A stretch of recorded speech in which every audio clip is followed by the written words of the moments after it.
Recently, the Rothschilds and the Rockefellers established a unified international trust, leaving analysts bewildered, as much of the 20th century had been marked by the rivalry between these two clans. There is an official version suggesting that the two families decided to unite in order to survive during times of instability and international financial crisis. However, what truly transpired with this newly formed alliance remained shrouded in mystery. For instance, it is peculiar that these immensely wealthy clans pooled only $40 billion, a sum that might interest minor players like Bill Gates or Warren Buffett, but not the titans of the financial world. As of today, the Rothschilds' combined wealth is estimated by some analysts to exceed $4 trillion, with the Rockefellers' fortune slightly trailing by just $1 trillion. It appears that the consolidation of capital post-crisis is merely the tip of the iceberg in the struggle between one set of secret elites and another. If the Rothschild-Rockefeller alliance is gearing up for a confrontation, it indicates they are not the largest in the global financial system. Whom do they fear so much, and against whom are they uniting? This is the subject of today's discussion. The founder of the Rothschild dynasty, Mayer Rothschild, was born in Germany in 1744, while his American counterpart, John Rockefeller, came almost a century later. Given these families' relatively young historical perspective, who wielded power over the financial system before the Rothschilds and Rockefellers came of age? A probable candidate for the shadow hegemon is the family that founded Standard Chartered Bank in 1613. Real power, shrouded in secrecy, is often accompanied by vast wealth that prefers to stay out of the spotlight. Yet, even they were occasionally forced into the open, as Bernard Baruch, by fate, became an economic advisor to several U.S. presidents. In 1881, the Baruch family moved to New York, and young Bernard enrolled in City College. Upon graduation, he began working as a broker on the New York Stock Exchange, and by 1903, he had established his own brokerage firm. Despite the era's trend towards trust companies, Bernard Baruch maintained a highly profitable solo brokerage business, undoubtedly aided by support from one of the oldest and most influential clans. To the public, Bernard earned the nickname Lone Wolf of Wall Street, becoming a dollar millionaire by his mid-30s, while deftly increasing his fortune through the numerous crises and upheavals of the U.S. economy. The intrigue heightened in 1912 when Baruch played the political card by financing Woodrow Wilson's presidential campaign.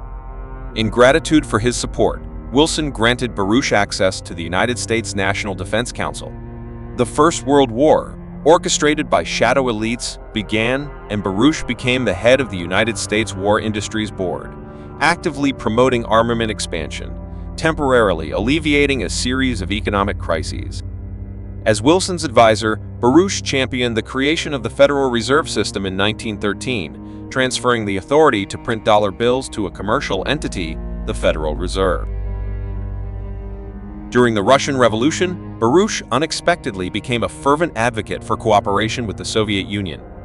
Together with Armand Hammer and Averell Harriman, he invited Lenin to restore the country's economy. American-built factories in the 1920s and 1930s, like those in Volgograd and Kharkiv, produced not only tractors but also tanks and armored vehicles. Automobiles essential to the military were manufactured at plants like the Likhachev factory, funded by Henry Ford, in the 1930s. Moreover, Americans financed two massive steel plants in Magnitogorsk and Kuznetsk. In the late 1920s, Baruch, along with friendly American and British bankers, orchestrated a cunning maneuver, lobbying for America's economy to shift towards the military-industrial complex, ideating an artificial economic downturn. He demonstrated his acumen to promising British politician Winston Churchill, inviting him to America under the pretext of lecturing. On October 24, 1929, the day of the stock market crash, Baruch and Churchill visited Wall Street amidst the tumultuous crowd, with Baruch revealing that he had sold all his stocks and bought United States government bonds, safeguarding his wealth from devaluation. Impressed, Churchill's relationship with Baruch evolved into a strategic partnership, with both actively engaging in the geopolitical dynamics involving Germany and the USSR. In 1933, the United States fully established diplomatic relations with the USSR, and Bernard Baruch, alongside prominent Western political figures, met with Soviet representatives in America to discuss joint strategies and future interactions. It's noteworthy that after the revolution, Litvinov was the Bolsheviks' envoy in London, and in December 1917, he wrote a peculiar letter to British diplomat and intelligence agent Lockhart, expressing his belief in the utility of his presence in Russia. By 1934, Bernard Baruch, alongside U.S. Treasury Secretary Henry Morgenthau, executed a remarkable deal, exchanging China's gold reserves for a bundle of paper bonds. Facing continuous defeats, Chiang Kai-shek agreed to the exchange, resulting in American bankers obtaining around 100 tons of gold and an immense amount of silver, jewelry, and antiques, while Chiang received 250 pieces of paper and a peaceful retirement on Taiwan.